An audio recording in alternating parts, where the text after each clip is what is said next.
हाँ जी, good morning, सबको नमस्कार। उम्मीद करता हूँ सब लोग अच्छे हैं और शनिवार की एक अच्छी शुरुआत की है। तो अभी आप लोगों को व्हाट्सएप के थ्रू पता चल ही गया होगा कि अहमदाबाद हादसे के बाद डीजीसीए ने यानी director general of civil aviation, जो कि इंडिया के एयरलाइन और एविएशन के रेगुलेटरी अथॉरिटी है, नियामक संस्था है, उसने कुछ गाइडलाइन जारी करके सर्कुलर के माध्यम से एयर इंडिया को बोला है कि आप अपने सभी ड्रीमलाइनर एयरक्राफ्ट्स की जांच कराइए, चेकलिस्टिंग करिए, ऑडिट करिए या जो भी है। अब इशू ये है, एयर इंडिया के पास आज के डेट में दुर्घटनाग्रस्त ANV विमान को छोड़ करके VTANA से लेकर के VTANZ तक, उसके बाद VTNAA और NAC, ये तकरीबन 25 ड्रीमलाइनर 787-8 एयरक्राफ्ट हैं, जो कि 13-15 साल पुराने से लेकर के 7 या 5 साल पुराने तक के हैं।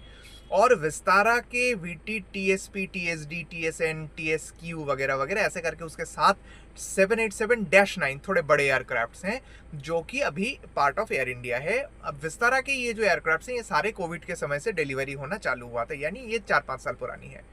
तो मैंने डोमेस्टिक रूट में 2 बार ड्रीमलाइनर में सफ़र किया था। एक बार VTANG था, दूसरा मुझे याद नहीं है। और एक बार मैं 777 में भी सफ़र किया था डोमेस्टिक रूट में, VTALL था। ये खास एयरक्राफ्ट आज 2 साल हो गया नागपुर में पड़ा हुआ है, उसके कुछ स्पेयर पार्ट्स नहीं मिल रहा है, तो वहाँ पे वो मेंटेनेंस के लिए आज भी पड़ा हुआ है। तो मेरा जो अनुभव था उसमें, और मेरा अनुभव अभी रिसेंटली दुर्घटना के दिन ही, वो जो बंदा दिल्ली से अहमदाबाद सफ़र किया उसी एयरक्राफ्ट में और उसने कुछ वीडियो डाली ट्विटर पर कि ये दिक्कतें हैं, वो दिक्कतें मुझे भी मिली थी। पहले तो ये कहा जाता था कि डोमेस्टिक रूट में हम लोग विंडो के जो डिमिंग होती है वो ऑफ करके रखते हैं, टीवी डोमेस्टिक पे ऑफ करके रखते हैं, बट हालांकि मुझे तो लगता है वो शुरू से ही कुछ खराब था, या एक बार खराब हो गया उसके बाद रिपेयर नहीं हुआ। अब ये ड्रीमलाइनर 787-8 जो ओरिजिनली एयर इंडिया को बिलोंग करती है, ये सभी एयरक्राफ्ट वो कांग्रेस के ज़माने में ऑर्डर हुआ था, उसमें घोटाला हुआ था, या भाजपा के ज़माने में उसके मेंटेनेंस नहीं हुआ, फिर टाटा को हैंड ओवर कर देने के बाद टाटा ने भी कुछ नहीं किया। ये सब कंट्रोवर्सी में मैं नहीं जा रहा हूँ, बट मेरे हिसाब से देखा जाए तो पैसेंजर एस्पेक्ट में इतनी सारी दिक्कतें, विंडो डिम नहीं होता, एसी काम नहीं करता, वाइब्रेशन होता है अंदर, वो मशीन की आवाज़ें अंदर आती है, ट्री टेबल टूटा हुआ है, IFE in flight entertainment system और टीवी गेमिंग का जो स्क्रीन होता है वो काम नहीं करता।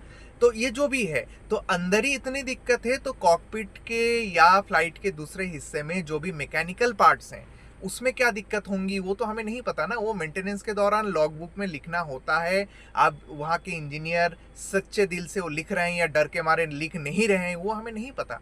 तो ऑडिट में मेरे हिसाब से ऑडिट हो, चेकलिस्टिंग हो, जो भी हो, स्क्रूटिनी हो, उसमें अगर जो बंदा कर रहा है वो सच्चे दिल से सत्यनिष्ठा के साथ काम करे, तो 75 to 80% aircraft not fit to fly हो जाएगा मेरे हिसाब से। चलिए देखते हैं क्या होता है।